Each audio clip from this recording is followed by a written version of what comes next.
I'm Dean of the College of Business and Technology at Eastern Kentucky University, and it is indeed my pleasure to welcome each of you here today for the 12th Annual Excellence in Entrepreneurship Award.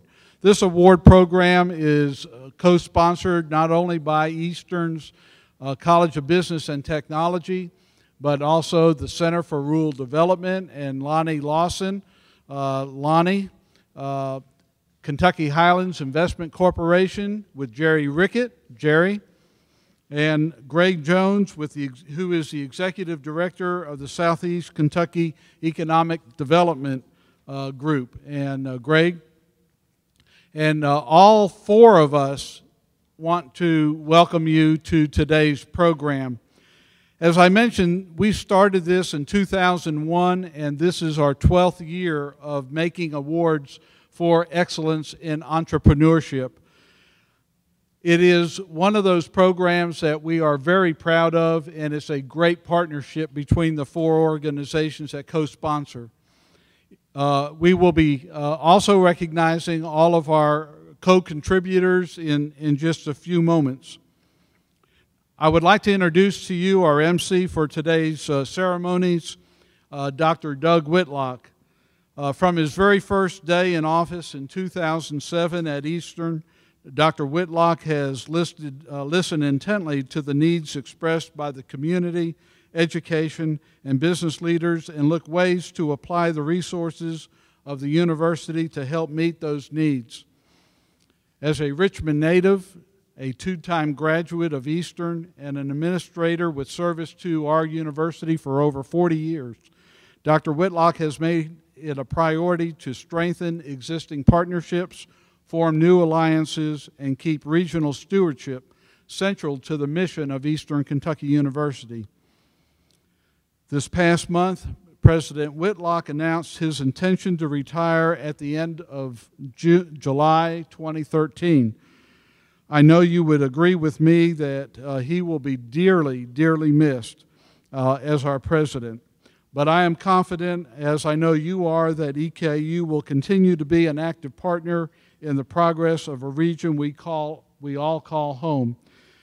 Please join me in thanking Dr. Whitlock for his leadership over the past several years as our president and welcoming him as today's MC. Ladies and gentlemen, Dr. Doug Whitlock.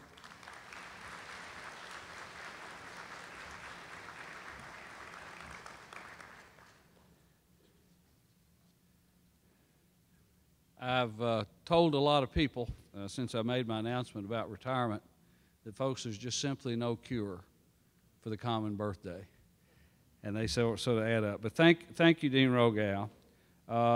Please help me in recognizing Billy Boone for providing the musical entertainment that you enjoyed as you came in the hall today.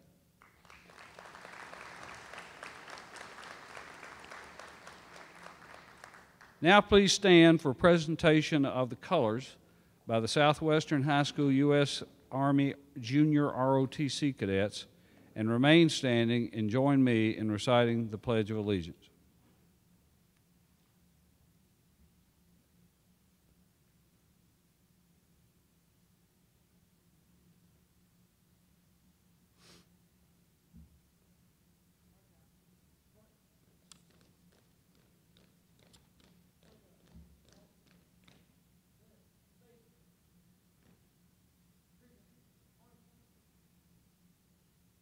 Please recite the pledge with me.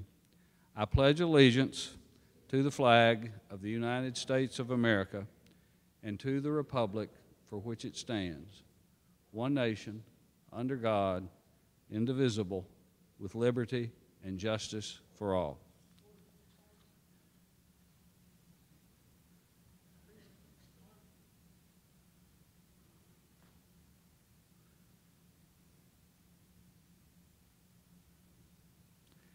Thank you, and please remain standing as David Pendley, Music Director of the First Baptist Church, performs our national anthem. Please join me in singing the national anthem.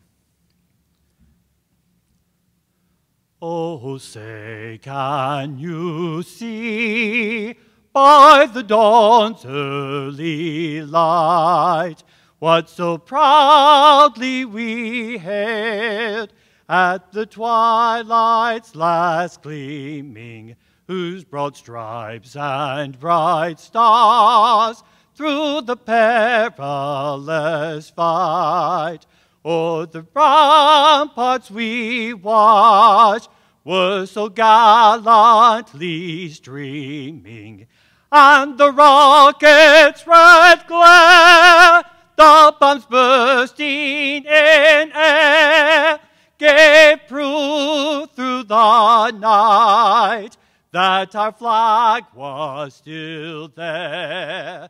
Oh, say does that star-spangled banner yet wave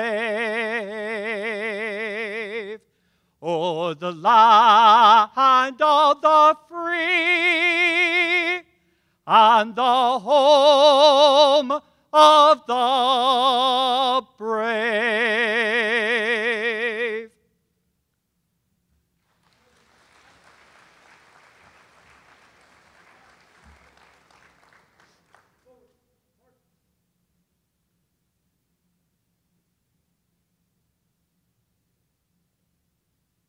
Please show your appreciation to this fine color guard and to Mr. Pendley.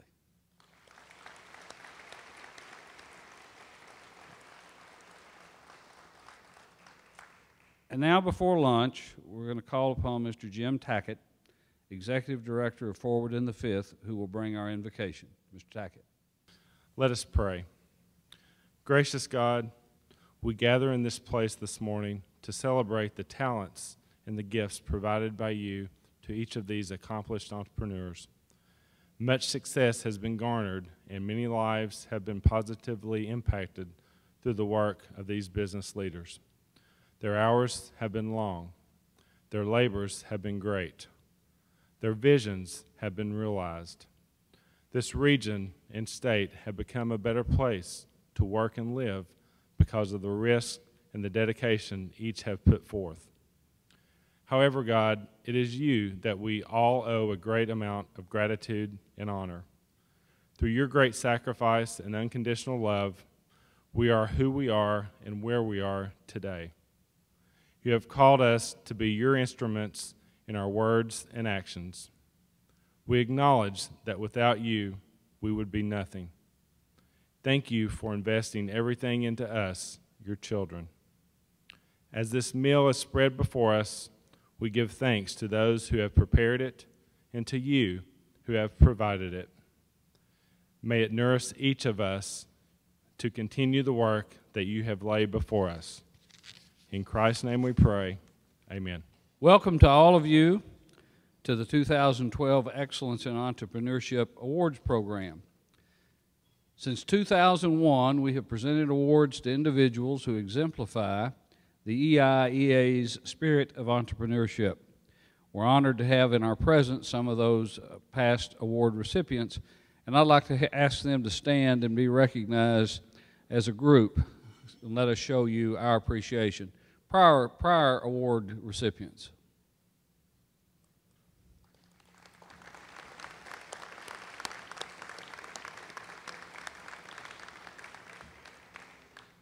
It's because of them and entrepreneurs and small business people like them that our region's economy will continue to recover, adapt, and prosper well into the future. I'm gonna go off script here just for a second and explain why involvement in this is so important to Eastern Kentucky University. We focus on our three-part mission of student success, regional stewardship, and making of our students informed, critical, and creative thinkers who can communicate. And this is a big part of our regional stewardship efforts. And I have always seen the work of this organization and the work toward building entrepreneurship in this region as both an educational and economic development activity. There's so much talk about the need to improve the educational attainment levels in our region. And I think one of the most effective ways to do that is to create and build employment opportunities that are attractive to college graduates. And I think what the recipients today and our past recipients have been great contributors in that regard. Our success in EIEA annually is due in part to the support we receive from our valued contributing sponsors. We'll now recognize representatives of our sponsors and some other special guests who have joined us for today's facility. Our gold sponsors are AT&T, Fork Bank, and the Fork Group of Kentucky, represented here today by Chairman and CEO Terry E. Fork and a large delegation.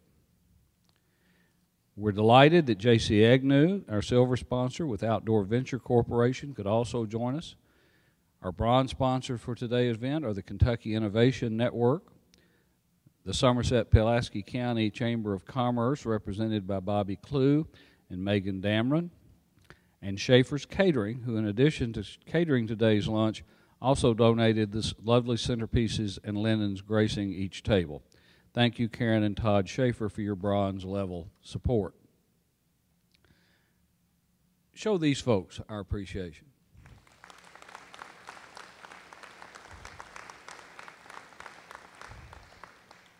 We also have representatives of our friend level sponsors here today: the Appalachian Development Alliance, Citizens Guarantee Bank with branch locations at Irvine, Richmond, Berea, and London, the Master of Business Administration program at EKU, Five Talents Financial Group, the Richmond Chamber of Commerce, and lastly, the Rockcastle Chamber of Commerce. Please show our appreciation to our friend level sponsors.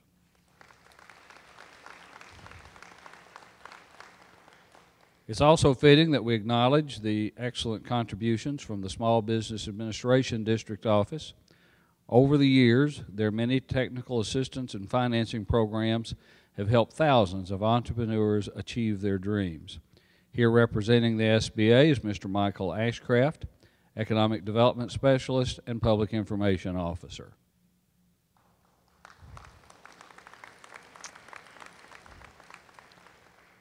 Also pleased to have with us here today, I think back at table 24, Mr. Brian Mills, Cumberland Area Field Representative for U.S. Senator Rand Paul.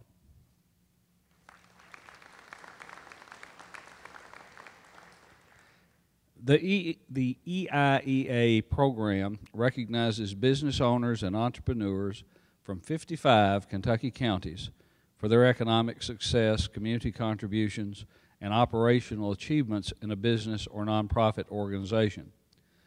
The partnership between the EKU College of Business and Technology, the Kentucky Highlands Investment Corporation, the Southeast Kentucky Economic Development Corporation, and the Center for Rural Development has broadened the base and enhanced the visibility of this awards program and helped to bring even more attention to the entrepreneurial spirit that flourishes throughout our region. EIEA nominations are made by individuals and community organizations, and the selection of the award finalists and recipients is determined by a committee of partner representatives and selected external stakeholders. The final selections are based on economic success and sustainability of the enterprise, operational achievement, and contributions to the community. Excellence in entrepreneurship will be honored in 5 categories: not-for-profit, startup business, for-profit small business, for-profit business, and our newest category, young entrepreneur. Also, we will be recognizing award recipients in the Collegiate Business Concept Challenge and in the Youth Entrepreneurial Leadership Institute Business Concept Competition. The Collegiate Business Concept Challenge was established 8 years ago as a partnership involving EKU's College of Business and Technology, Berea College's Entrepreneurship for the Public Good, the Kentucky Highlands Investment Corporation, and the Center for Rural Development. The competition, open to all students enrolled in a university college or community college in eastern or southern Kentucky, invites thorough investigations into new business ideas, either a product, service, or social venture. Entries are judged on inventiveness, feasibility, and potential for development, with preference given to novel products or services in an emerging market. The award recipient is given $1,000 to pursue the business concept further. This video segment, produced as all of today's videos are by the talented folks here at the center, spotlights this year's recipient. My concept is called Nicaea, and Nicaea is actually a Hebrew word which means travel or journey. And that was pretty much what my concept was all about. It was a business that would facilitate travel between people from point A to point B. And it's basically an online website, a social network where people could come together and find other people or invite other people to share rides with them to common destinations. I actually came up with this concept when I was studying abroad in France. I was traveling all over the country just through a website that allowed people to share rides with each other. And I thought, we really need something like this back home.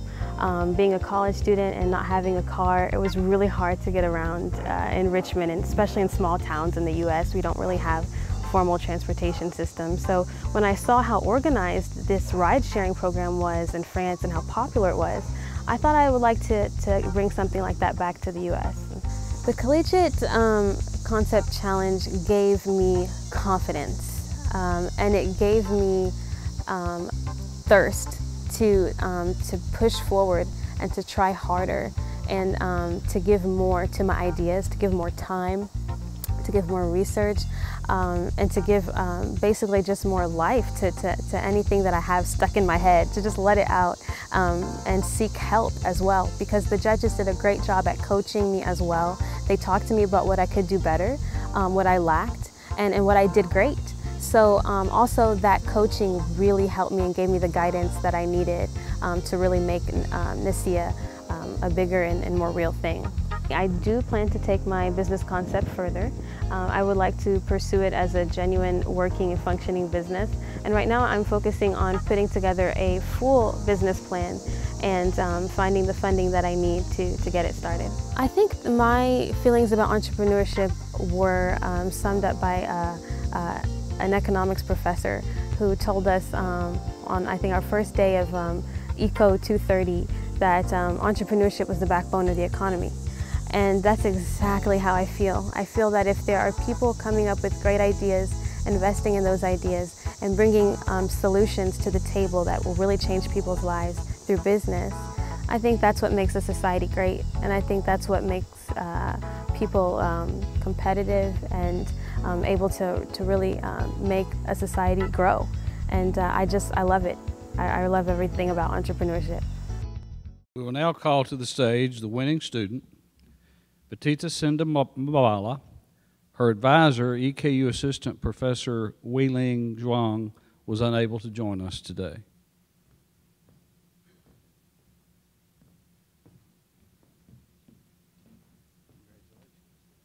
Would you like to say a few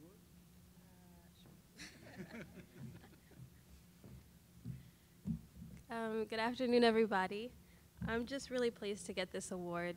It's a really, really big honor.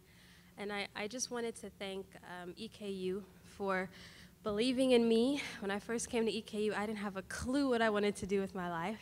But because we have such wonderful faculty, we have great professors and a great staff, they really guided me and helped me figure that out. And now that I've graduated and I chose business as my path, I'm very happy and I'm very confident, and I feel like I've been given all the tools that I need to be a successful business person. So I generally am proud to have graduated from EKU, and I would definitely like to thank all those that helped me get to where I am today, including Maurice Reed, my advisor, who pulled me into the business program by force and said, this is where you need to be.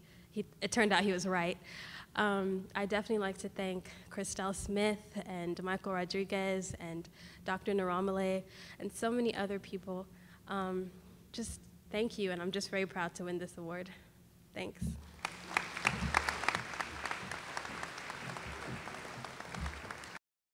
Every day there's at least one thing that makes me really proud about where I work, and there's today's.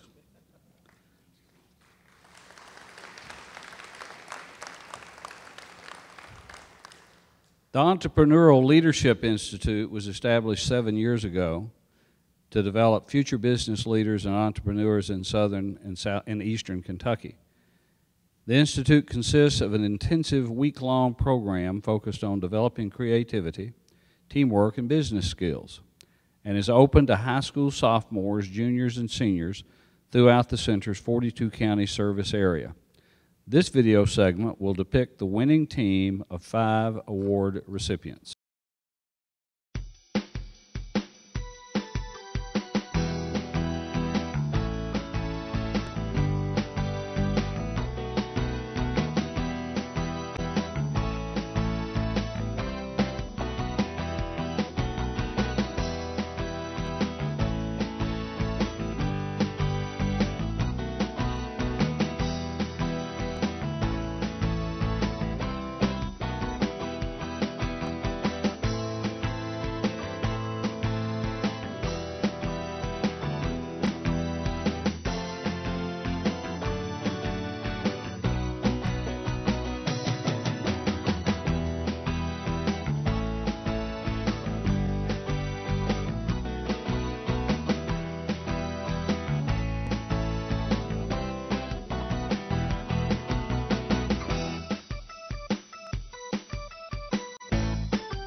We will now bring to the stage the members of the winning team so each can receive a certificate. Ethan Call of Southwestern High School, Kimberly Brown of Knox Central High School, Rachel Harmon of Clay County High School, Savannah Noe of Lee County High School, and Madison Lee of Casey County High School. In addition to a certificate, I'm pleased to present each one of these talented students the offer of an EKU Presidential Scholarship, which is valued at $3,500 per academic year for up to 8 semesters. And while they're coming to the stage, I want to inject here, and I hope all of you are familiar with the level of work that goes on here at this center with this program and with other programs such as the Rogers Scholars, which is going a long way toward building a high level of capacity in the young people of this region.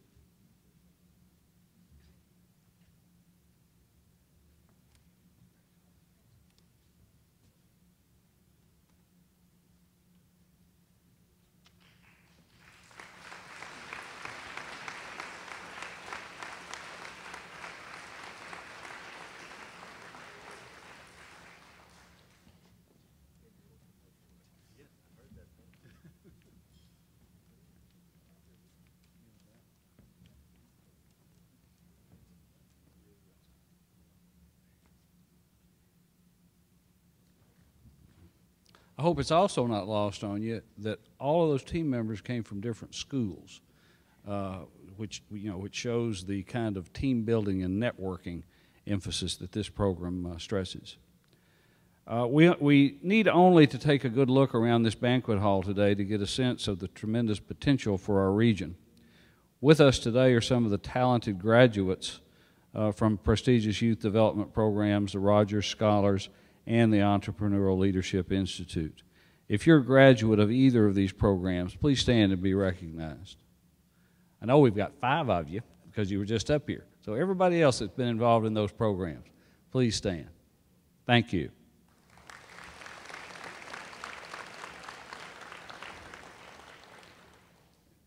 I'm honored to welcome to the stage now a civic leader who in 2010 received the Young Alumni Award from Eastern Kentucky University, 5th Congressional District Administrator Chris Girdler.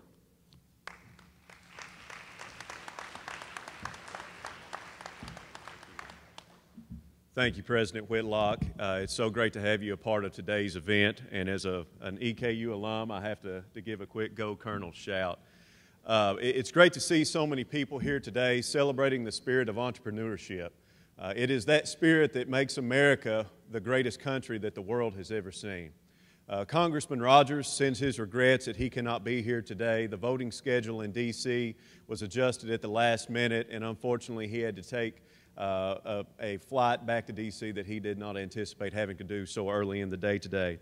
But he is so happy to see the partners, Kentucky Highlands, EKU, the Center for Rural Development, and the SCED organization working together to promote something that is so important to this region and so important to our country, and that is entrepreneurship. They are actively working to promote it within our region, and thank you all so much for doing that. I really look forward to hearing from Mr. Terry Fork today. Mr. Fork's spirit, his work ethic, and his energy are contagious, as is that of Congressman Hal Rogers. So without further ado, I would like to introduce my boss, our congressman, a true visionary and an entrepreneur in his own right, Congressman Hal Rogers, through a video message.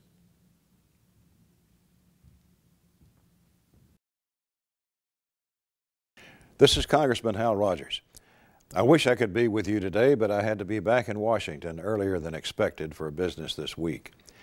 I truly enjoy celebrating your progress and growth each year at the Center with this Excellence in Entrepreneurship Awards program. Entrepreneurs are the hinge on which our country thrives. Your success is our nation's success, and I'm impressed by the work of the 2012 EIEA Award winners. I'm especially proud to have SCED on board this year as a partner. Lately, some bureaucrats in Washington have looked down from their ivory towers and have tried to undermine the value of earning success.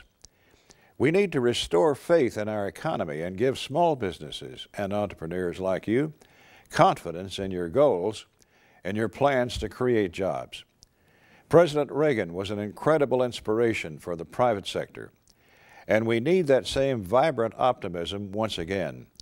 Jerry Rickett once told me he's just dreaming in Technicolor at Kentucky Highlands, and that's great.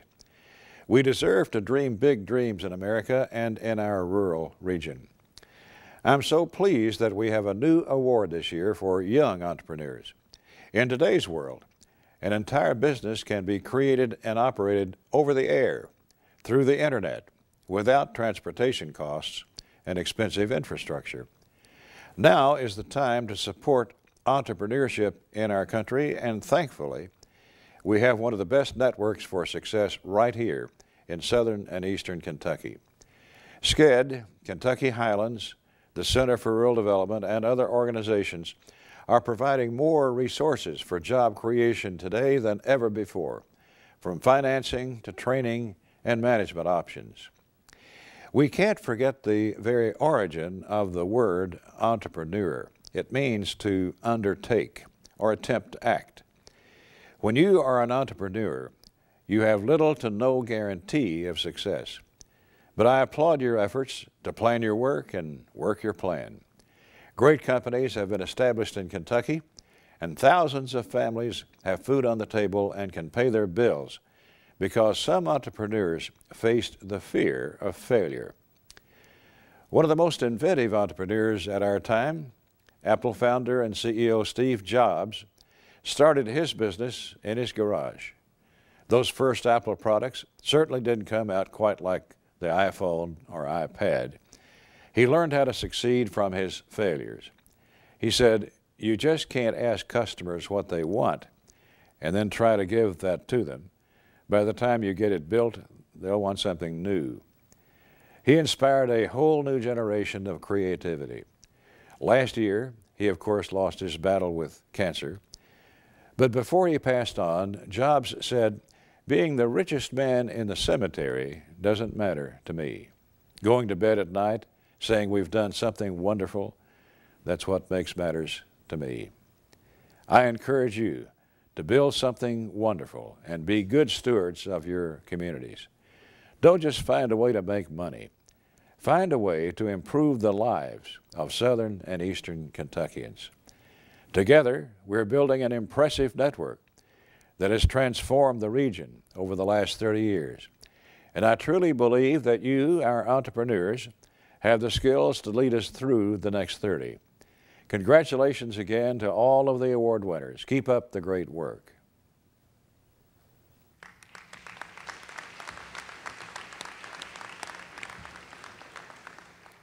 Thank you, Chris, and many thanks to Congressman Rogers for that message. It's my pleasure now to introduce our keynote speaker.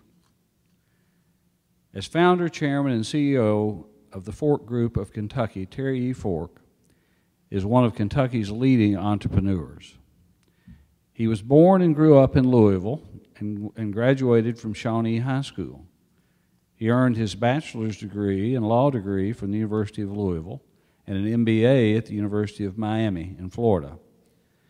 Shortly after earning his law degree from the University of Louisville, he moved his family to Corbin, Kentucky, and began teaching classes at Cumberland College, now the University of the Cumberlands. A short time later, he opened his own law practice in Corbin. The year 1972 is considered the starting point for what is now the Fork Group of Kentucky. That year, he opened his first nursing home, Hillcrest Nursing Home in Corbin. Over the years, he acquired other nursing homes in southeast Kentucky. 1972 was also the year Mr. Fork became interested in banking when he was appointed to the board of directors of Corbin Deposit Bank and Trust Company. In 1985, he started a new bank, Tri-County National Bank in Corbin, with a group of investors and $1.5 million in assets. Today, as a testament to his business acumen, Fork Bank has grown into 35 banking centers in 12 Kentucky counties with nearly $1 billion in assets. His healthcare group currently employs more than 1,000 people and includes 9 nursing homes, a pharmacy, and a diagnostic laboratory. And while healthcare and banking may be the blocks upon which he has built his company, Mr. Fork has never limited himself to just 2 businesses. Today, the Fork Group of Kentucky is comprised of 95 companies and more than 2,100 employees in banking, insurance, healthcare, technology, broadcasting, publishing, financial services, retail, real estate, and construction. In 2008, he was a winner of the EIEA For-Profit Business Category Award.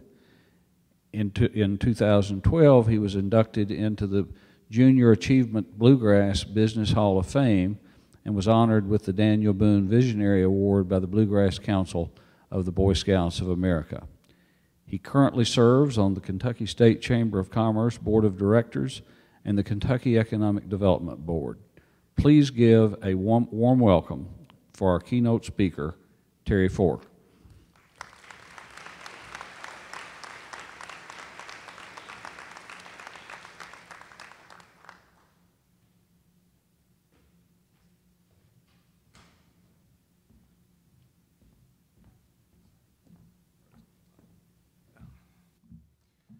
Well, we appreciate this honor very much. When Lonnie Lawson called the other day, we were very pleased to have this opportunity to spread some of the gospel we have about entrepreneurship. We certainly appreciate EKU, Kentucky Highlands, SKED, SKEET, and the Center for Rural Development. We have been very active throughout eastern and central Kentucky, and of course we have businesses here in Somerset, radio station, banking, and a finance company. We always remember the proverb where somebody said going into business was like diving into a pool of sharks, and those of you that have had to meet competition, you know what we're talking about. But you soon learn, if you're going to survive, how to defeat these sharks and move on to the next problem. I had a young man here recently that got married to a very beautiful young lady, and he said, I'm interested in going into business, and his name is Kevin Reynolds. And I said, you can't get anything better, Kevin, than a background than to come to this particular gathering here in Somerset, Kentucky. So he's here with us today, along with his lovely bride, and I'm sure, Kevin, you will learn enough here today you can just go right out and start your business. So, okay, we do find that owning a business is not for everyone. You have to really want to do it. You have to have the ingenuity, and you have to pass many guidelines. I feel like I am qualified to speak on this subject, and we do have approximately 95 individual companies, and this did not happen overnight for me. We acquired these companies over a long period of time, and it's hard work. It's day in, day out, 7 days a week, weekends, nights, and you have to continually be on guard to protect your turf from those sharks that are out there. We are continuing to build on our group, and President Whitlock was kind enough to name some of the businesses that we're in, and we are proceeding to add to these businesses as we go along.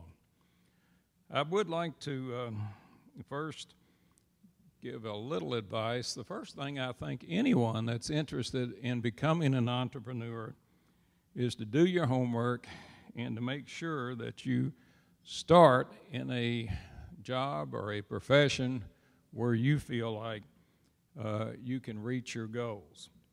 Then, after you get this going, the next important thing is to get a stable cash flow. You can't go far in life unless you have income that's coming in from either a job or a business that you can start in the beginning with very little capital. And there are some businesses such you can make cupcakes. This has been outstanding for a while, or operate a lawn service, or as has been said, you can work over the internet without a lot of investment. In our personal life, you see, I think, a regimentation, and I grew up in a community where everybody was regimented there in Louisville, and I get up in the morning at 4 o'clock. Hello, how many have we lost so far here that do not want to be entrepreneurs? I try to get to work by 5:30, and then stay at work until 6, go home, get in bed by 8 o'clock, and start it all over again. You will find that in business, no one will work probably longer than you do, so you might as well make up your mind you have to be there first and stay last. It's always important in your personal life, if you're an entrepreneur, you should do other things. You should go to your church. You ought to support your community. But it comes down to the fact that the business has to come first. Now, once you establish a business and once you get started, now again, I started in the legal profession, but you can start in anything. You can be a welder, a sheet metal person, a contractor, an accountant. But once you start, then you will begin to attract other people around you. And I had the good fortune of attracting an individual that knew a lot about coal and timber, and he and I traveled eastern and central Kentucky for many years. He was looking for somebody to help him with the law, leasing, and et cetera, and of course I knew nothing about coal or timber. So we made a good team as we went forward. I had another occasion with a surgeon that wanted to start nursing homes. He had a heart attack, and we did this together. And this went on for quite a while. But once you have a partner, then you have an opportunity maybe to buy the partner out, or it's a source of sales if you decide you would like to get out yourself. We, over the years, have sold very little things. We start, we hold on, we build up. Now, there are some things that are very important, and I'd like to share these with you, and this will either make you a success or not. One is to keep your credit rating up. You just can't imagine how important it is to have a good credit score. It helps you in your financing. It helps you in other selections of items such as insurance and etc. But pay your bills on time. If you get a bill, pay it right away. It does two things. If you pay your bills right away, you don't overstate your cash flow, and you create goodwill among the people that you're dealing with. No criminal records, please. No bankruptcy filings, please.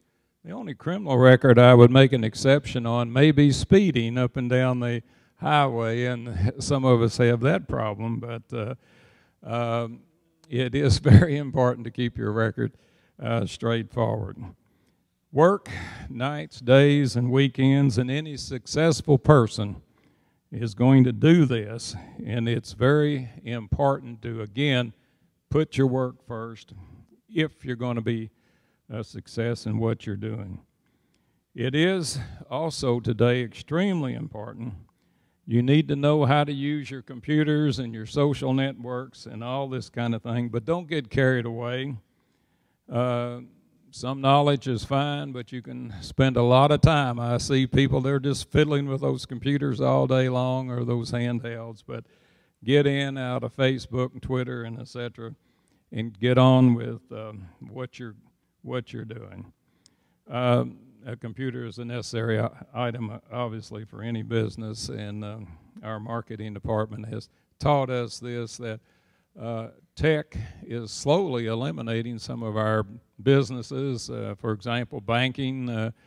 Young people don't even want to go in the bank anymore. They open their accounts online, they make deposits through their cell phones, and then we're stuck with a lot of bricks and mortar that we're going to have to readjust to, but that's the way it goes. Don't get too far in debt, and I can't overemphasize this. Stay out of debt. You should stay away as much as you can from student loans. Don't get out of school with a lot of debt. Work as you go along. Try to get out of school debt-free. I know this may not work too well in some instances, but it's pay as you go. And if you have to pay, you will do the extra work to make what is necessary. So always, always retire your debts as you go along.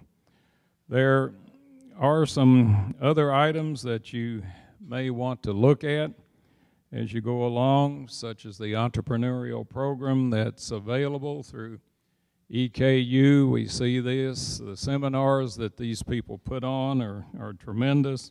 Kentucky Highlands as an incubator where you can go and set your business up and try it out and see how it goes. We have talked to several colleges in Eastern Kentucky about starting entrepreneurship programs. I might personally recommend an entrepreneurial school, the University of Louisville, which happens to bear our name, and these are good backgrounds for going into business. In conclusion, I would like to remind you of that famous explorer that came through Kentucky, Daniel Boone. He was out looking to start a business and little fur trade and things like this, and somebody said, "Daniel, have you ever been lost?" And he said, Why no? He said, I was confused one time for 3 days, but that's as far as it went. So good luck, best wishes, and thank you so much for having us.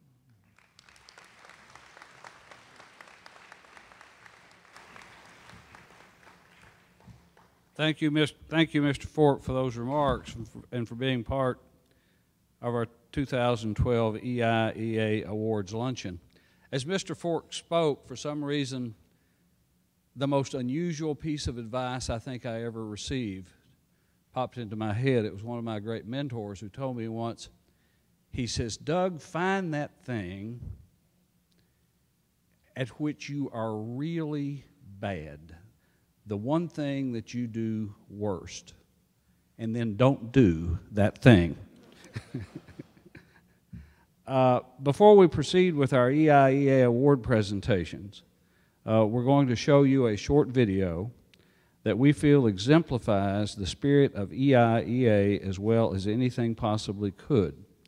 This video was prepared by the Kauffman Foundation, which is generally regarded as not only one of the largest foundations in the United States, but as the world's largest foundation devoted to entrepreneurship. Based in Kansas City, Missouri, the Kauffman Foundation is among the 30 largest foundations in the U.S. with an asset base of approximately $2 billion. Here is the entrepreneur's pledge. I am an entrepreneur. I am following a dream, pursuing an opportunity, taking charge of my own destiny. I am bringing something of value to society, making a job for myself and for others, and creating wealth that benefits my family, my community, my country, my world. I am one of a movement of millions of entrepreneurs and innovators who made America great, and who will continue to keep our economy going and growing. I am what I am because many people have helped me along on this journey. Therefore, I will tell my story, sharing my successes and failures so that others taking the entrepreneurial path can learn. I will strive to mentor an aspiring entrepreneur. I will make my voice heard by those who make policy decisions that affect me and my business. I will appreciate and celebrate my accomplishments and the accomplishments of all my fellow entrepreneurs. I will give back to the society that helped me to be successful. I will build a stronger America. I will build a stronger America.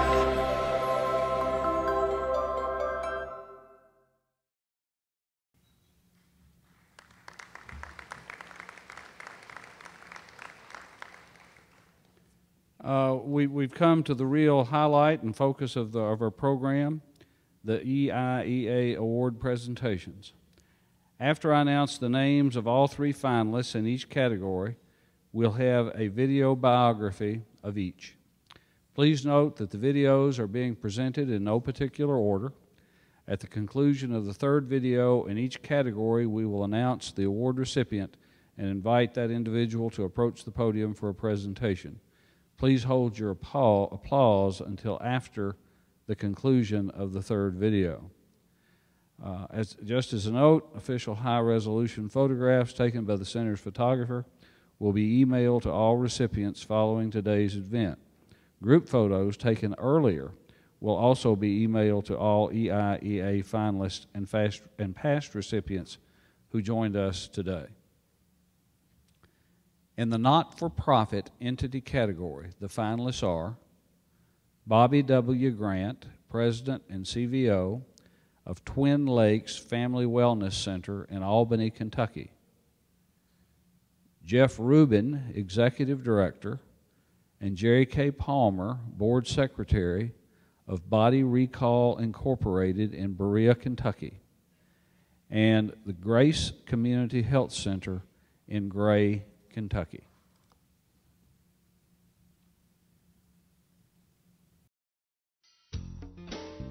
The Twin Lakes Family Wellness Center is a place where all ages can come and feel safe. We have activities, physical activities, of course, being a wellness center, where they can come, and if they like to cycle, if they like to lift weights, if they like to swim. The swimming pool here at Twin Lakes Family Wellness Center is a rather large pool. It's an 84,000 gallon pool. We have a zero entry, we have slides, we have swimming lanes, and there's a lot of activity goes on in this pool simply because even though we live between two lakes, a lot of our young people and children did not know how to swim. I was in a meeting one day with some fellow ministers, and we were trying to figure out what we could do to have a facility that would help our young people as well as families. Fortunately, timing was really great because our county judge knew that I was starting this project, and he said we have 2 grants that we can apply for. One was a $1 million grant through the state, a $3 million grant through the federal government. And it was for something just like we were planning, a wellness center. A facility is not a success. A business is not a success on one person. It takes a group of people working together and pulling together, and that's just what we have here at this facility, a group of people that work together and have the same desire in their heart to see this thing go as I do. And that's why it's been a success. Everyone that starts any kind of a nonprofit organization has to have that burning desire in their heart that they're making that a facility or an organization that's going to be a help to many, many people. And I think that is so important. It was for me at least, that I was doing something not to help myself, but I was doing something to help others. And that's, you know, if a person has those desires and in his heart, then he can accomplish about anything he wants to do. And I'll quote Winston Churchill. He said in one of the greatest speeches, he said, never, never, never give up. And that's the kind of determination you have to have in something like this. Body Recall is a fitness and flexibility training program for people of all ages. We teach people how to take care of their bodies, how to remain independent with dignity and respect for as long as humanly possible. We have people in our program from preschool to our oldest student is 101 years old. It was started by a woman named Dorothy Crispin, who was a professor at Berea College. Her background was in dance and ballet. And the college challenged her back in 1978 to put together a program that at the time was for older populations. But she worked with people of all ages and all abilities and disabilities. And she set about putting together a program with 2 thoughts in mind. One, she said, I don't believe you have to have pain to gain. So she didn't believe in weights and machines. And she said, if people could do no more than sit in a chair, I can design a full body workout, which is exactly what she did. She took her students, put them in a van, and went all over the country to demonstrate what was possible. People would see her program, they'd see a woman in her 70s who would be jumping up on a table, and they'd say, how did she do that? And she would demonstrate what was possible, and people wanted to be trained in this process. And so they came from all over the country to be trained as Body Recall teachers. We've worked with people with all sorts of illnesses and all sorts of conditions. Diabetes, Parkinson's, hypertension, stress, stroke recovery victims, hip replacement, knee replacement, people with Alzheimer's, you name it. We've worked with just about every chronic illness there is. This program addresses the vast majority of people who otherwise would not set foot in a gym, would not use weights or machines, but could benefit from Body Recall. For the first time in the history of our society, more people are over the age of 40 than under. So we are an aging society. Even though we don't want to talk about it, we are. And the fact of the matter is, the government cannot afford to take care of us if we are ill, and so you will see more and more emphasis on wellness programs and opportunities for people to remain independent. And so one of the things we talk about is self-directed wellness. I think there's a tremendous opportunity for anyone who wants to get in the health and wellness field these days, or is interested in working with quote-unquote older and disabled populations. If you're going to be an entrepreneur, I think the time couldn't be greater for us to do so. I mean, we live in challenging times, but we've always lived in challenging times. We can either wait for an opportunity to come our way, or we can seize an opportunity and take advantage of it. If you're looking to be an entrepreneur today, I would say look for the kinds of people who are out there that can help you achieve your goal or your dream, and surround yourself with people who are better than yourself. Grace Community Health Center actually started in September 2008 when it was funded with HRSA Federally Qualified Health Center funds. Grace Community Health Center was actually a dream of Drs. Satori and Young and Uber. What they were trying to do was meet some of the healthcare needs that they recognized within their communities.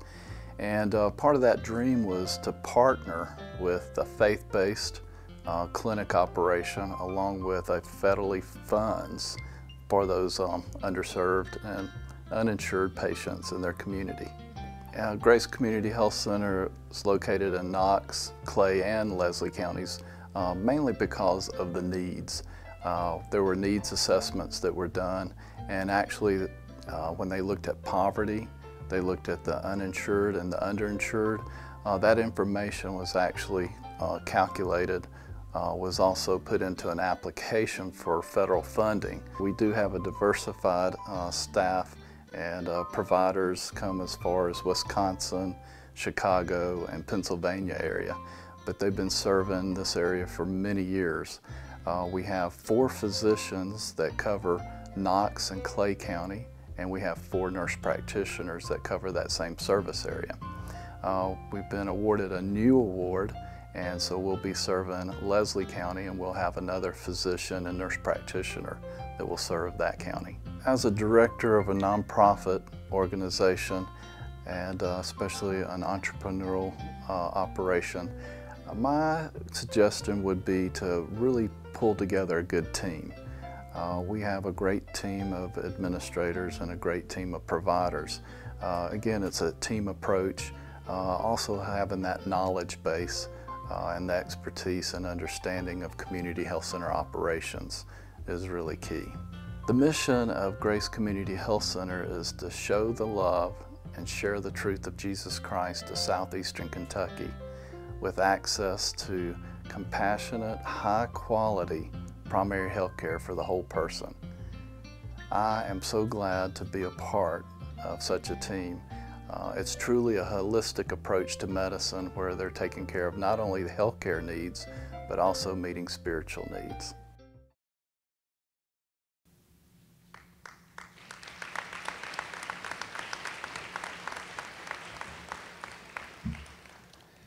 And the 2012 Excellence in Entrepreneurship Award recipient in the not-for-profit entity category is Grace Community Health Center in Gray. Here to accept the award for Grace are Michael Stanley, CEO, and Alicia Anderson, Director of Operations.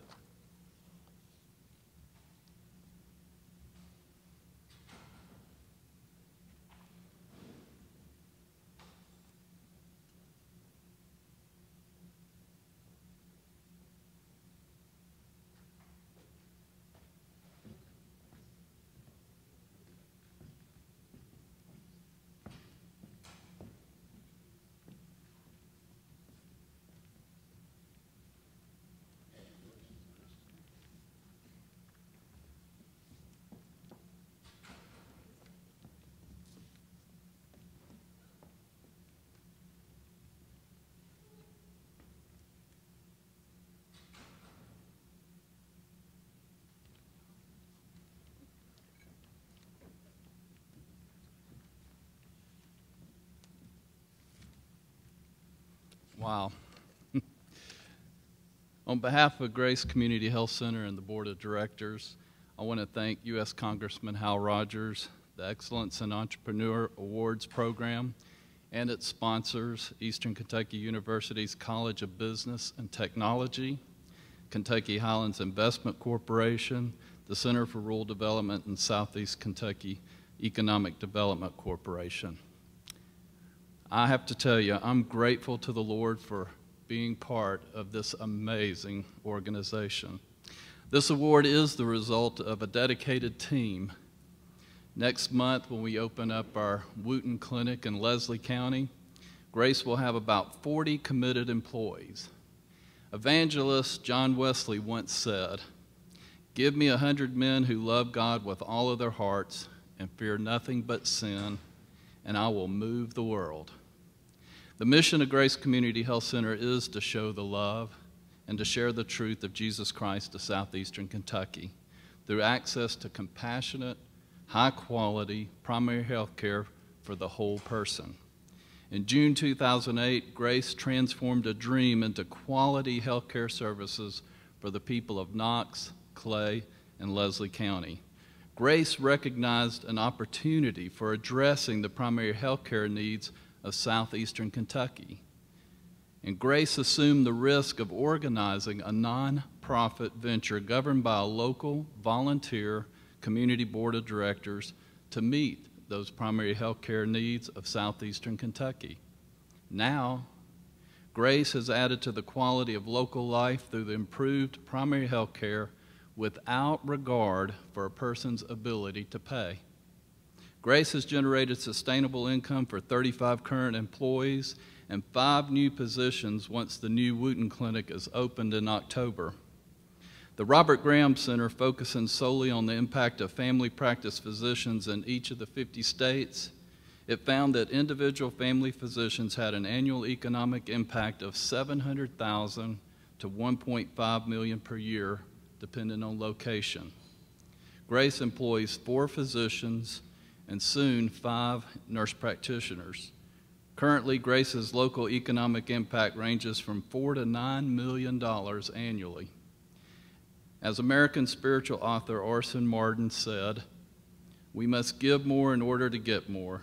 It is the generous giving of ourselves that produces the generous harvest." Thank you.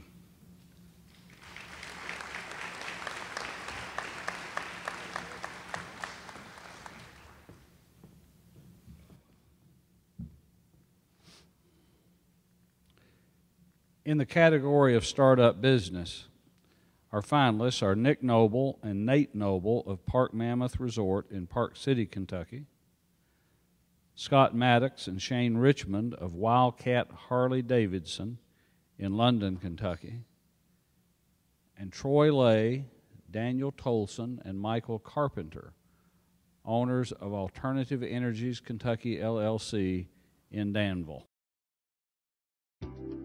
Park Mammoth Resort is a beautiful 2,000-acre golf resort that was founded in 1964.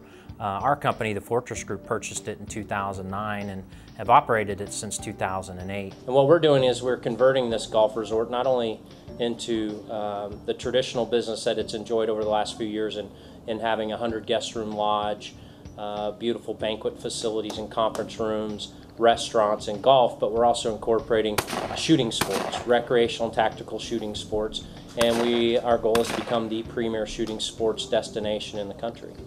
Cave Valley Winery was founded in June 1st of this year, 2011.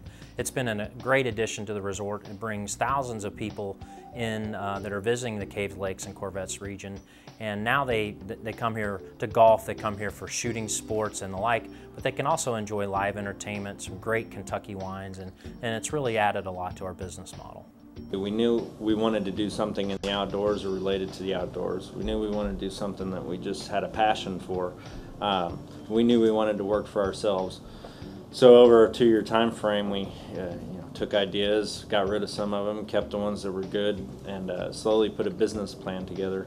When we got our business plan together to develop a world-class shooting facility, we didn't know where we were going to put it. We looked all over Tennessee, Kentucky, the mountains. We looked everywhere we could to find a piece of property big enough to host what we wanted to build. We ran into this piece of property here, and when I first saw it, it was the perfect match for what we wanted to do, the way the valleys lay out, the combination of golf and the facilities. and it would just suit us perfect for bringing in all the civilian shooting sports and also being able to bring in some military tactical training and law enforcement training, and we've been able to do that. They say that half of the battle is the will to try to become and do something on your own. The other half is the faith to believe that it's possible. And I think that's the biggest challenge as an entrepreneur, is to go out there, especially for somebody like me that was in corporate America for 14, 15 years. Working for myself has always been one of the things that I've wanted to do my whole life. And I can tell you that it's also the hardest work I've ever done in my whole life. It doesn't take a lot to work for somebody else, but it takes a lot of work to be an entrepreneur. Entrepreneurship means having those characteristics of being bold, audacious, and the tenacity to hang in there. But one more characteristic I think is very important is the intelligence to ask for help and to use resources that are available, and that to me is the real key in entrepreneurship.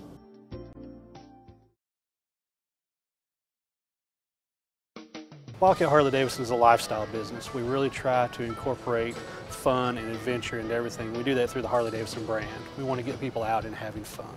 Basically, Wildcat Harley-Davidson is several businesses under one roof. Everybody knows us for selling motorcycles. That's probably the easiest thing and one of the prettiest things that we do. So we have vehicle sales as one section of it. We also have a financing organization based on the vehicle sales from there. Next, we go into our clothing company. We have an incredible clothing line that we carry from Harley-Davidson. Parts and accessories, and then we have a full service business also. So we have basically 5 businesses under one roof. They all work together, but they all work separate to some extent, and that helps us keep everything clean and true. My partner and great friend Scott Maddox and I were on another business venture, and we just happened to be riding in a car, and I was telling him about wanting to get a new dealership, and he told me he just won a new dealership. He had vied for the new franchise position in London, Kentucky. You have to go in front of a board and produce business plans and ideas of why you should have the business where it is in London, Kentucky.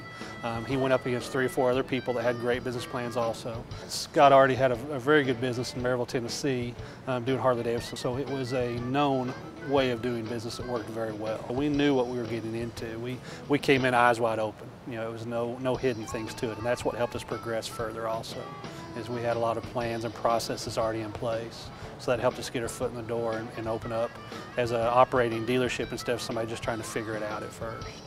Wildcat Harley-Davidson employs roughly 40 people.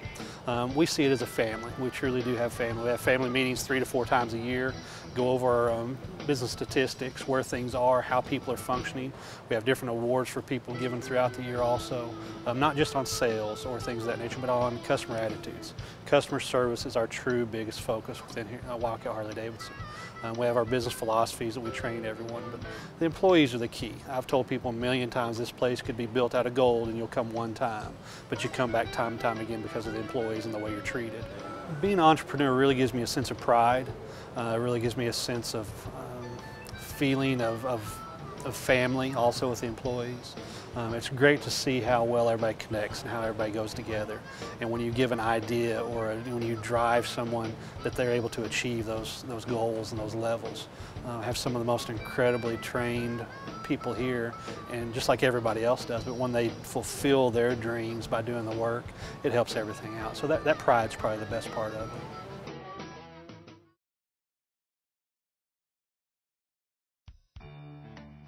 Alternative Energy is a solar manufacturing company and installer.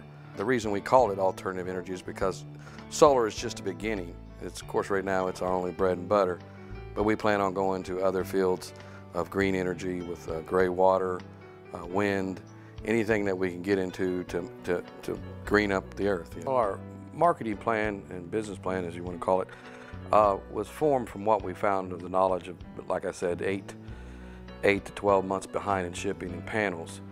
So at that point, you know, we started forming a plan that to do that, because the pricing was so, at that point, was really strong. It was a lot of money to invest, especially in the area of Kentucky, where it's one of the cheapest electrical services you can get in the United States. But you know, I believed in the green energy, and I knew what little I did know I needed to study more.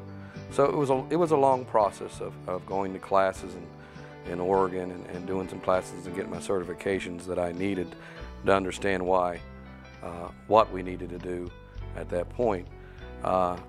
After evaluating the situation, I was able to bring together some investors who became partners, and also some other partners who were in the electrical and in the roofing business, to try to form myself a company that had a lot of knowledge of what we were doing as far as installation and some experience.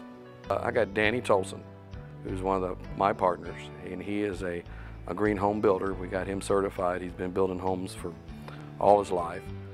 So we knew, as far as attaching these to the roofs, he would be the expert to make sure that we didn't have no complications, and we knew what we were doing. And Michael Carpenter is our master electrician.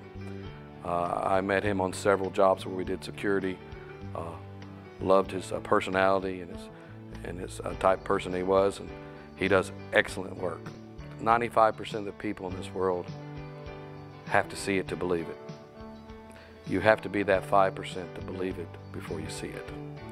You have to walk in a lot of faith, and you can't get deterred by what people tell you or what they think.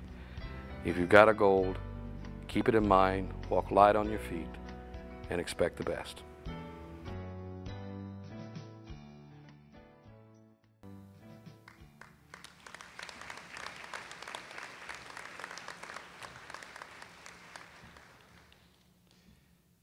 And the 2012 Excellence in Entrepreneurship Award recipient in the Startup Business category is Scott Maddox and Shane Richmond of Wildcat Harley-Davidson in London.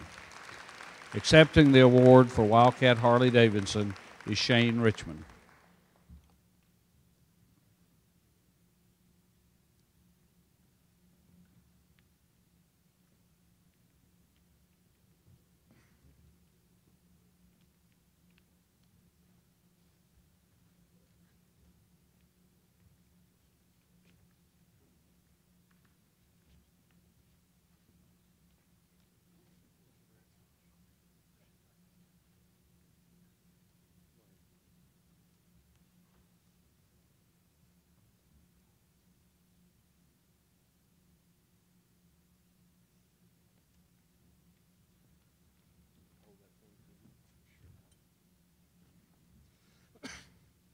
Thank you very much. On behalf of Wildcat Harley-Davidson, Scott Maddox, and myself, this is a tremendous award.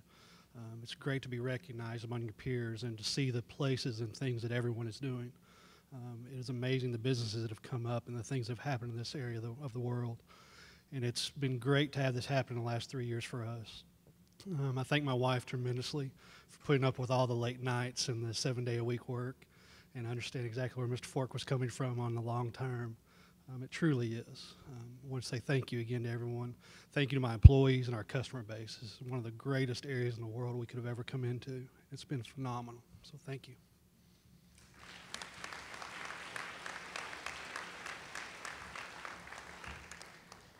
If you haven't noticed, our awards are shaped in the form of an I-beam.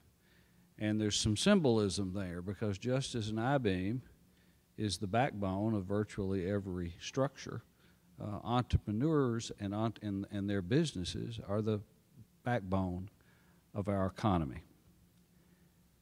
Now in the category of for-profit small business with 25 employees or fewer, our three finalists are Jeff Parmalee and Terry Randall, both physical therapists, of Total Rehab Center in Somerset, Kentucky;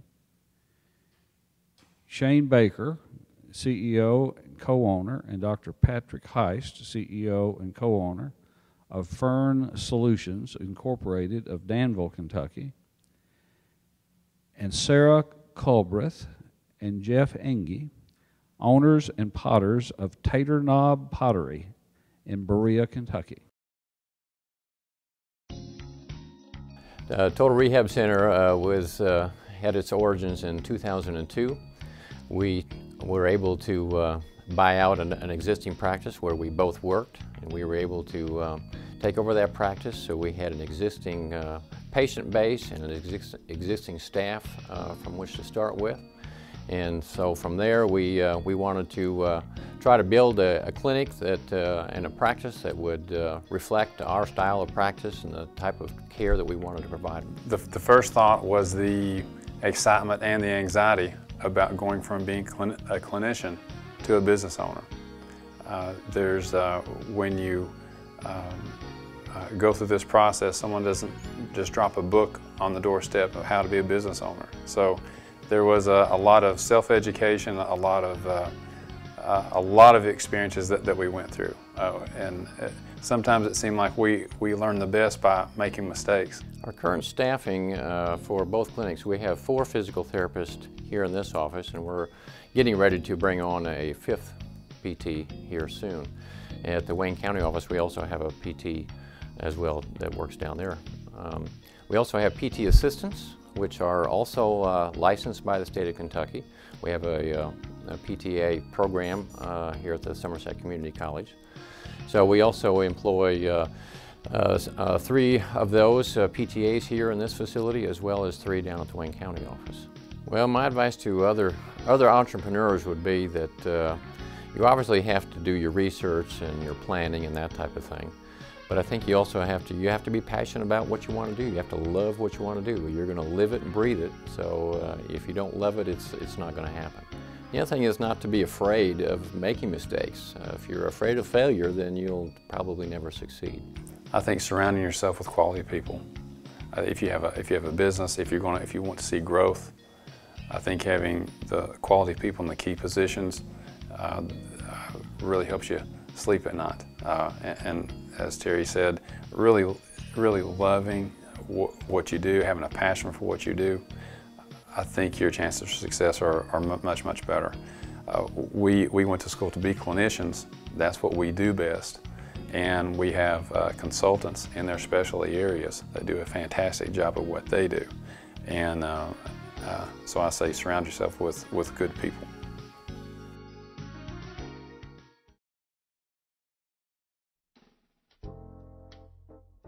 Firm Solutions is a leading engineering, manufacturer, and technical service provider to the biofuels industry worldwide. We support fuel ethanol plants and distilleries worldwide with technical services and products such as yeast and antimicrobials to help in the production process of making ethanol. We market different yeast strains, we also develop different yeast strains, but we also have products that control bacterial contamination and fermentation. So our customers operate on a very large scale, so we provide products that control bacterial contamination, as well as develop new products, and also offer services around helping them to find out, what is the root cause of a particular contamination issue. We basically started the business with a lot of high barriers to entry, and so we did our due diligence with a very strong business plan. We understood our market, we understood what we were trying to achieve, we understood who we were trying to compete against, and we understood what were the holes in the industry that we needed to fill. Once we had a strong understanding of the playing field of what we could do and how we could be successful, we basically started going into the next step of building a very strong team, researching with the industry to develop strong products, and so we went into the industry offering something new. The interesting thing, and I guess the challenging thing for us, is that anytime there's a problem at an ethanol plant, a lot of times the yeast gets the blame because it's the living organism that's actually responsible for making the ethanol. So that being the case, we have to be ready to defend ourselves, and so we have to really know everything about the entire process front to back. So even if the problem doesn't directly involve our yeast or our products, we can offer solutions to help the customer figure out a solution to the problem. The advice that I would give to someone who wants to be an entrepreneur is to love what you do, have a passion for what you do, be an expert in what you're proposing to do, and do the best job that you can at it. If you stay focused and true to your goal and have your business plan in place and strong capital funding and great employees, you will be successful in business as long as you take care of your customers.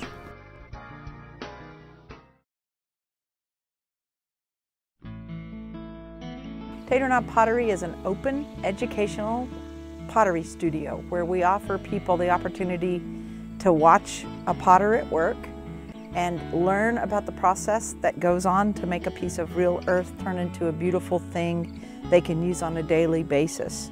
We then offer them the opportunity to visit our gallery and see the finished product.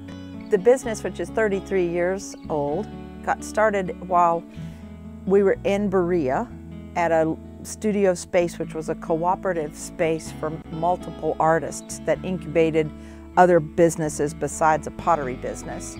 And after 12 years at an in-town location, the business moved to our very rural 9 miles outside of Berea farm, where we've been in existence, and we're in our 21st year of being out at Tater Knob. The way we started our business was by having great training at Berea College. We had wonderful training on how to make pots, and not so much sell pots, but make pots, and that training has helped our business immensely to make nice pots that people like to cook and eat and drink out of.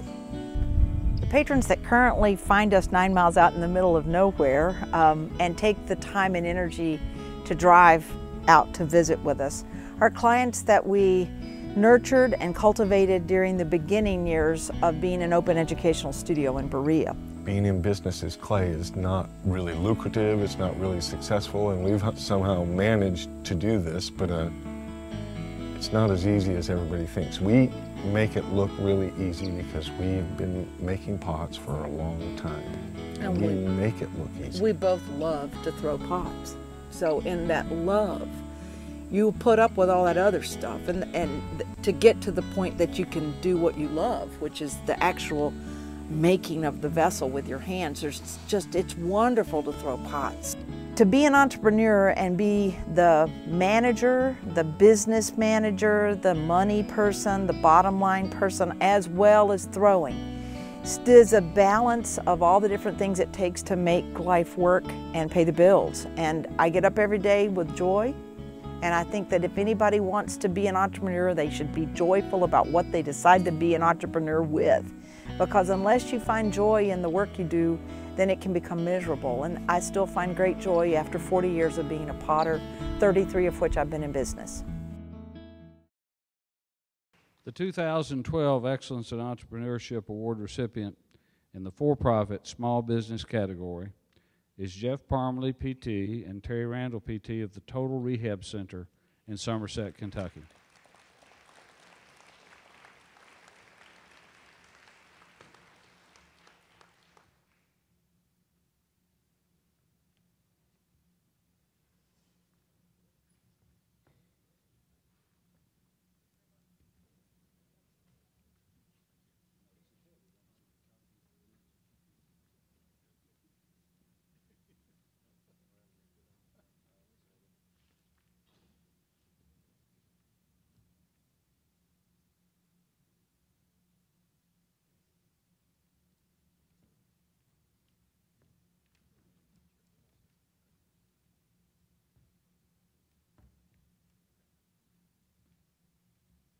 We obviously didn't plan to win this, I guess. We'll get this organized. The four entities that make up this award and this presentation, I want to thank them a great deal. This means a lot. The success they've had in the past few years with this award, I think, lends credence to the need that's out there in this part of the country, as well as nationwide. The events today kind of caused Jeff and I to reflect on the way down here, but maybe not in the way you would think. We actually were thinking about if there was another awards luncheon next week for the people that made the most mistakes and wasted the most money in a startup, that we might be in the running for that one as well. There was some shaky decisions to make in the beginning, but I think, as other people have expressed, surrounding you with excellence is the way to go, and I think that's what we've tried to do all the way from the people that have advised us in the beginning, because we were basically clueless. We're physical therapists. We're not business people. We have no training in business in a clinical program that we've gone through. So everything we've learned is through the School of Hard Knocks. But excellence in the people that we deal with is very important. I'll let Jeff speak to that in terms of our staff and how much we appreciate them. I do want to also say thank you for the sponsors. It is very nice to have recognition as an entrepreneur. It's great to have this program. So thank you to the sponsors. And I want to thank SCED also for their assistance through our pursuits. Also, I think all of you that are in business can appreciate the fact that if you have good people working for you, your environment is happy, your business thrives. And we are very fortunate to have such a fantastic staff. And I just want to say thank you to them most of all. Thank you all very much.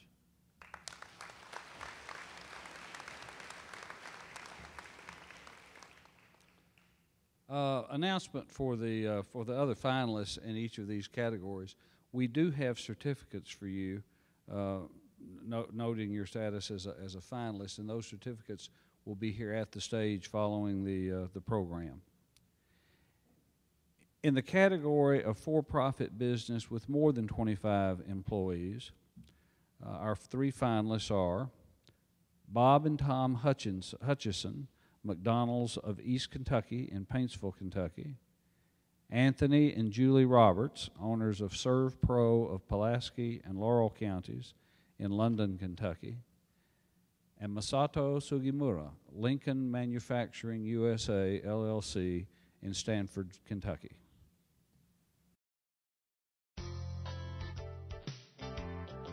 McDonald's of East Kentucky is a family-owned business with my brother Tom and myself, and we started out in 1979 here in eastern Kentucky when we moved here from Akron, Ohio with our parents, Bill and Mary Jane Hutchison, to open the first McDonald's in East Kentucky in the city of Paintsville.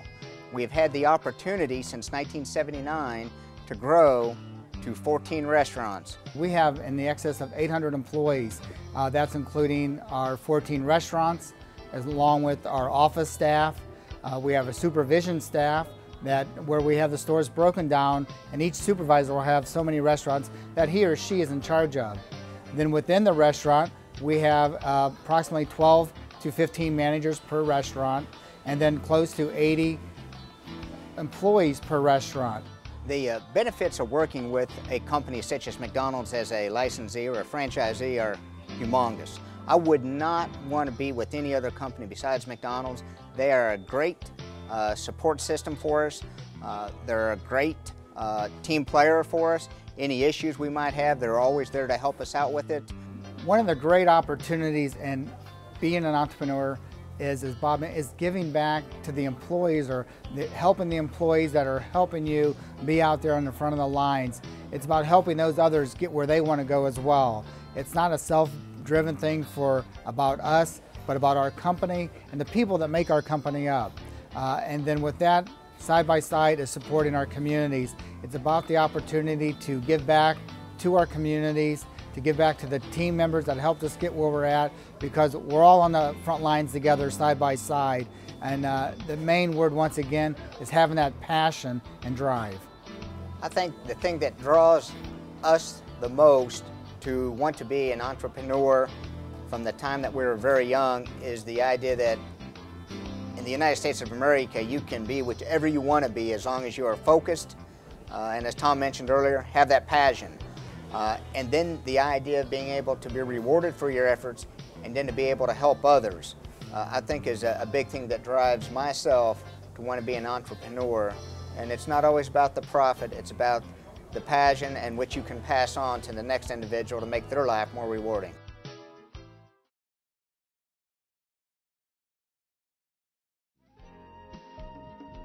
Serve Pro is a franchise system. It was started in 1967 by a competitor who thought he could do it a little bit different, and started out in California, moved to Gallatin, Tennessee to be closer to the majority of the population. It's grown to over 1,600 franchises. It's a $1 billion company. Tony and I own 3 of them here throughout southeast Kentucky. Julie and I met each other selling treadmills in college at Sears, and one of our co-workers uncles had a Serve Pro franchise in Louisville, and I actually took a position with him in Lexington 11 years ago doing route sales. And this is something that I really thought could go somewhere. When we first started, it was really complicated because people would say, well, what do you do?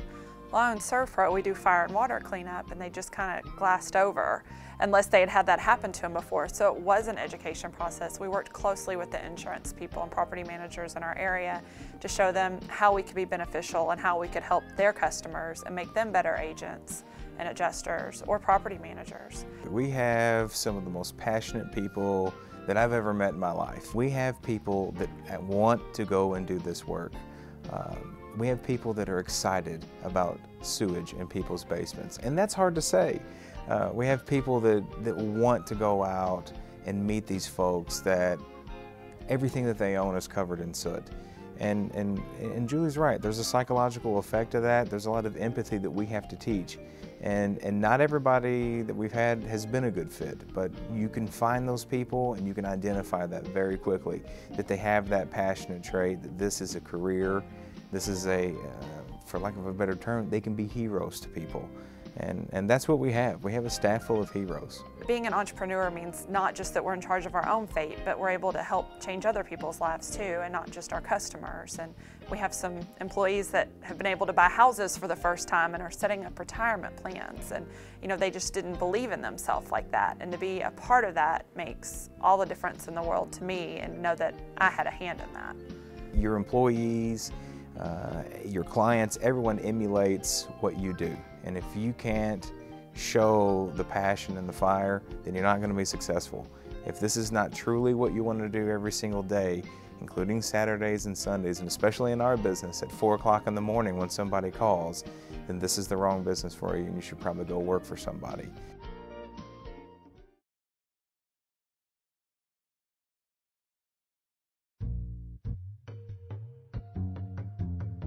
We established this company in 1995, and Toshin was a parent company in Japan, and I was the president.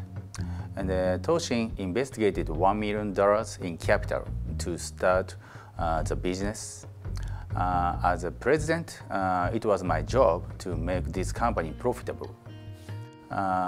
In 2002, Toshin offered to sell Lincoln Manufacturing to me, and I purchased 100% of the company, which I now own and still serve as president. Lincoln Manufacturing is a Tier 2 automotive parts supplier. This means that Lincoln supplies to the supplier that ship to the product directly to the assembly plant. And our customers are called Tier 1 suppliers. And Lincoln's main product is transmission parts, which are used for the Ford F550, F250, 350, it's a heavy duty, and for the Mustang, Honda Accord. And we have a new contract to supply to Chrysler recently. A goal of any business owner should be prepare a safe and secure work environment for employees. I have many people who have worked with me for a very long time. These people are managers, department specialists, engineers, and team members. So Lincoln Manufacturing will continue the growing due to the loyalty of our people. When someone decides to start a business, someone have to put his mind to it. And when I started the Lincoln, I worked doing everything from running press machine and being a salesman, and sometimes work for engineer for the company. So many hours are required when starting a new business. This should be understood before one start, I think.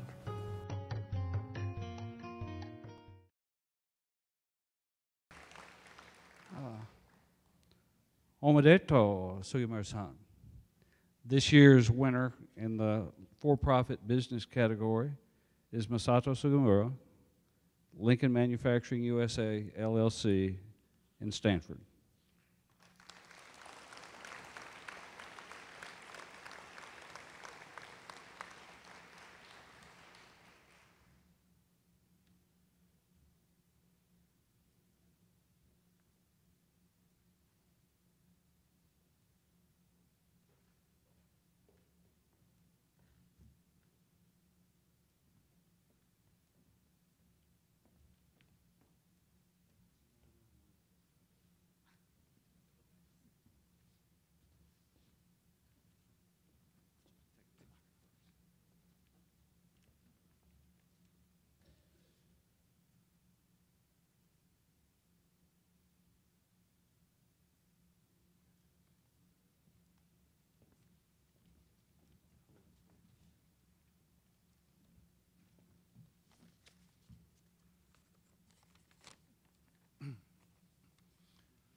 I would like to tell everyone thank you very much for this impressive award.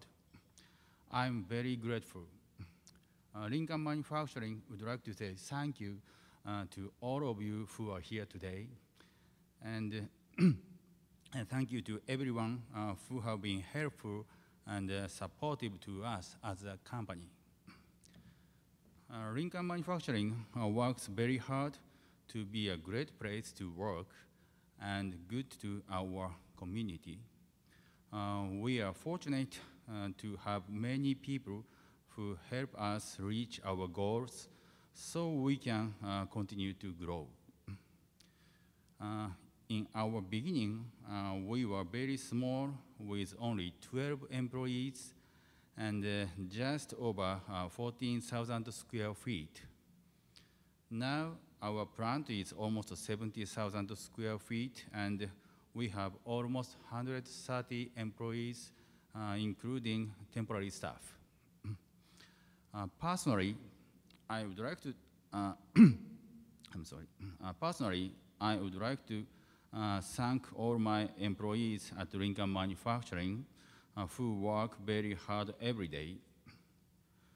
Without their support each day, we could not be successful in the future. Thank you very much.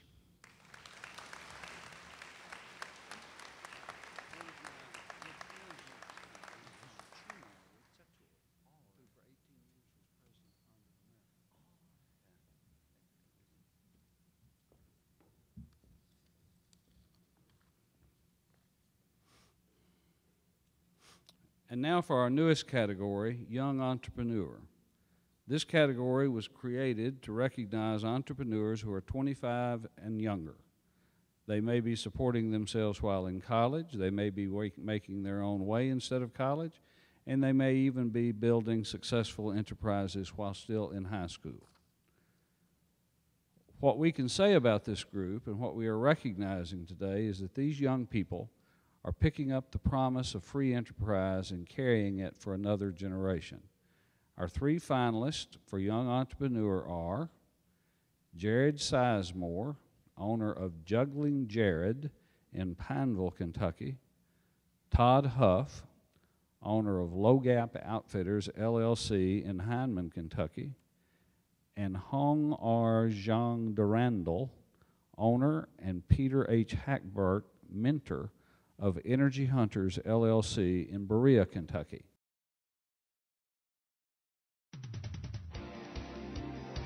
I usually consider myself a professional magician.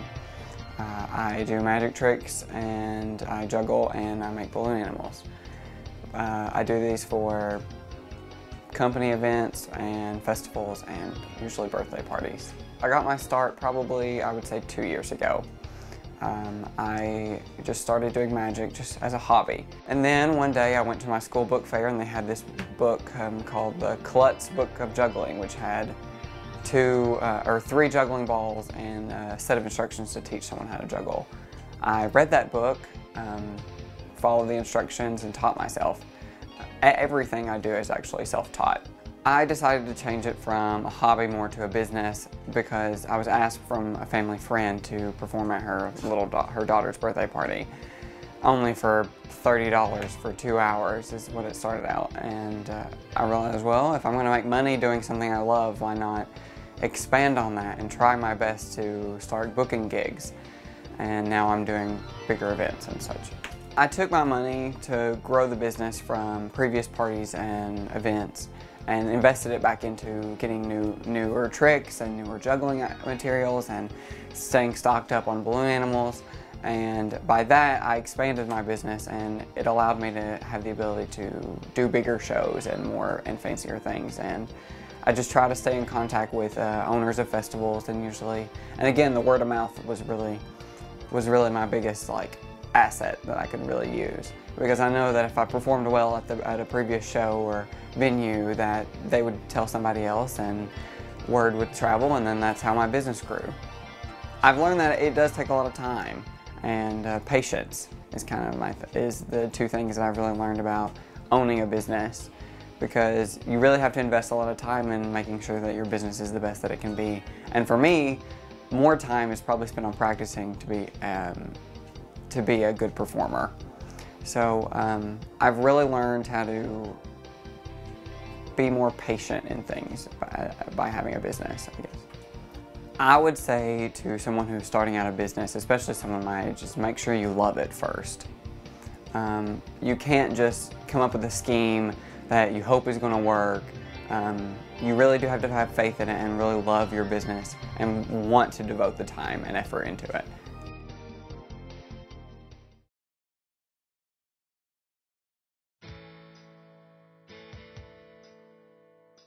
Okay, Logap Outfitters is a hunting business that I've started here in Eastern Kentucky.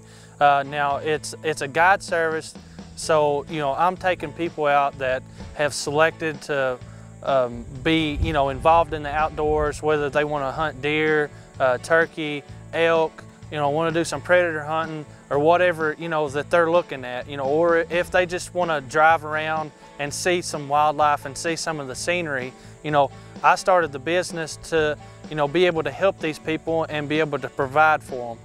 Ever since I was real young, my papa and my father has had me involved with the outdoors, and I've always loved it. I grew up and just had a passion for being in the woods, being out there and enjoying what God's created for us, and being able to respect everything that we're surrounded with. So I wanted to take that into something that would provide money or provide tourism or whatever for the communities, and turn it around and help out here in Eastern Kentucky. I really enjoyed being outside, so why not do something for a living, something you love. The business originally started when I was attending college at Alice Lloyd College here in Knott County around Hyman, Kentucky. I was a biology major here at the college, and we have a great business program. And there was a couple of professors that I talked to, let them know what I was interested in and what I was trying to do. I started out by just writing the business plans and writing the LLC.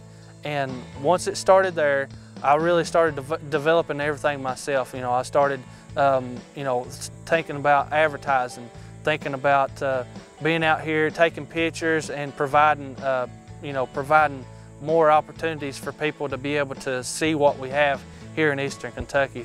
I've always been real independent, and my mom and my father, has always taught me, if you get out there, work hard, and be able to not have to depend on anybody, and be real self-sufficient, you'll be able to go places, and you can do what you love to do.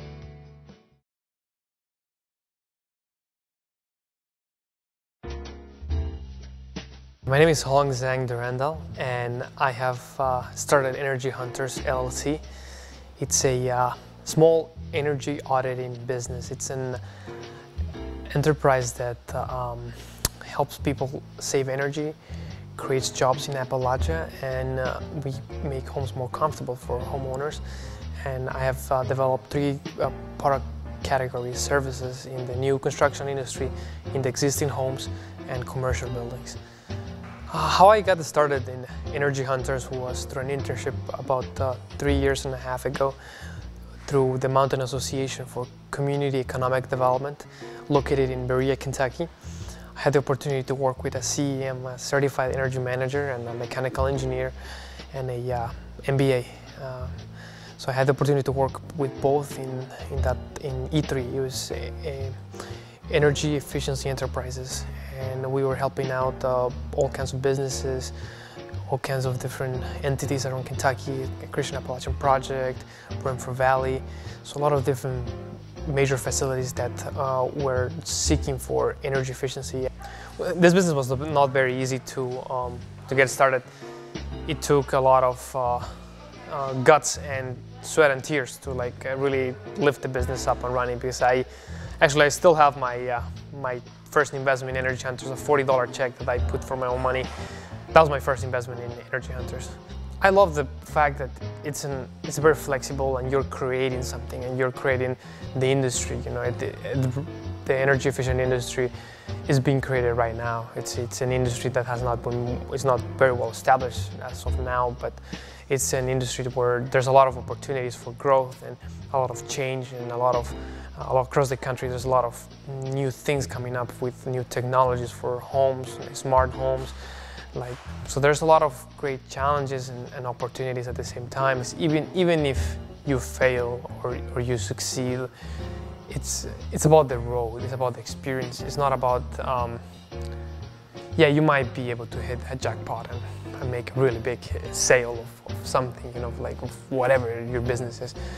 But I think what really needs to drive you is the process, because if you don't enjoy the process, you won't have enough to go through everything.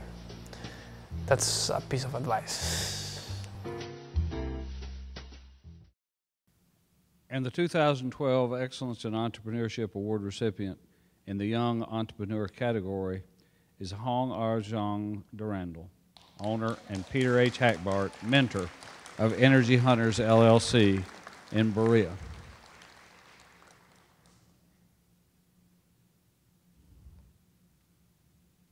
Doctor, you going to join your protege up here?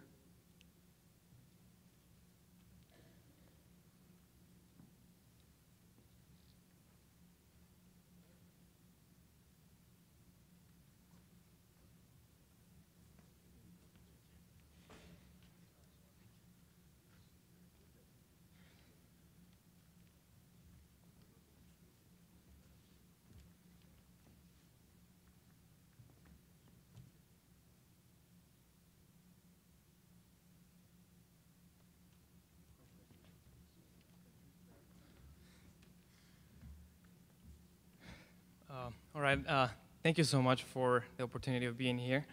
I want to thank the Center for Rural Development, Kentucky Highlands Investment Corporation, and EKU and Southern Kentucky Economical Development, and of course Mason and Berea College. And I wouldn't have been able to go through everything without my mentor, Dr. Hackbart. Has been there for me in all my struggles. And I really want to share something that took me through starting the business and going through it. It was fell fast, fell often, fell fast, and fell forward. I think this has been the piece of advice I carry on with Dr. Hackbart. This is my freshman year in Berea College, that has allowed me to carry on, to see my failures as not just, we all fail, but we have to see them as learning opportunities to move forward. And right now, my goal here is to create jobs in Appalachia and being able to make your homes more comfortable of each and everybody of you in this room. Thank you.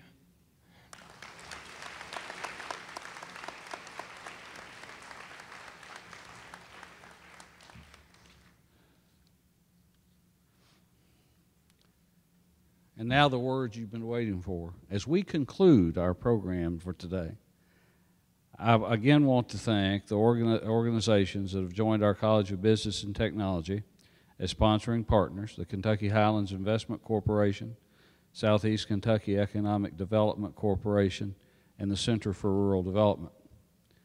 Want to thank again our contributing partners. Gold sponsors AT&T, Fork Bank, and the Fork Group of Kentucky. Silver sponsor Outdoor Venture Corporation, and our bronze sponsors, the Kentucky Innovation Network, Somerset-Pulaski County Chamber of Commerce, and Schaefer's Catering, as well as our Friends level sponsors, the Appalachian Development Alliance, Citizens Guarantee Bank, the MBA program at EKU, Five Talents Financial Group, the Richmond Chamber of Commerce, and the Rockcastle County Chamber of Commerce. A big thank you to all the members of the Excellence in Entrepreneurship Awards Committee for their hard work in making this year's event such a success.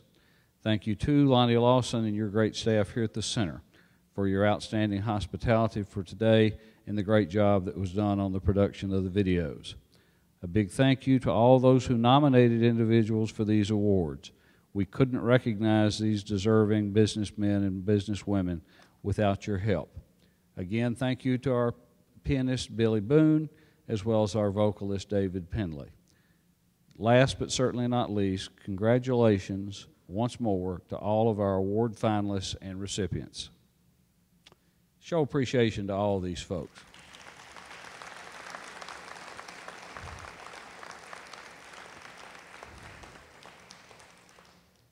Please mark your calendars now for the 2013 Excellence in Entrepreneurship Awards Luncheon to be held here on Monday, September the 9th. We encourage you to nominate deserving entrepreneurs in your community for one or more of the 2013 awards. Also be watching for EIEA hometown events to be scheduled in the weeks ahead to recognize today's award recipients. For more information, please check either of these websites, www.eku.edu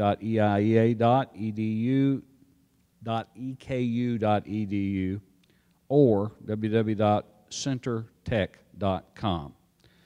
We want you to stay on top of all of the EIEA news updates and hometown events still to come this year and in coming years. So if you're on Facebook, be sure to like the official EIEA Facebook page as well as the Center for Rural Development's Facebook page. Thank you for your support of this program and for joining us today, and we look forward to seeing you again next September. Thanks.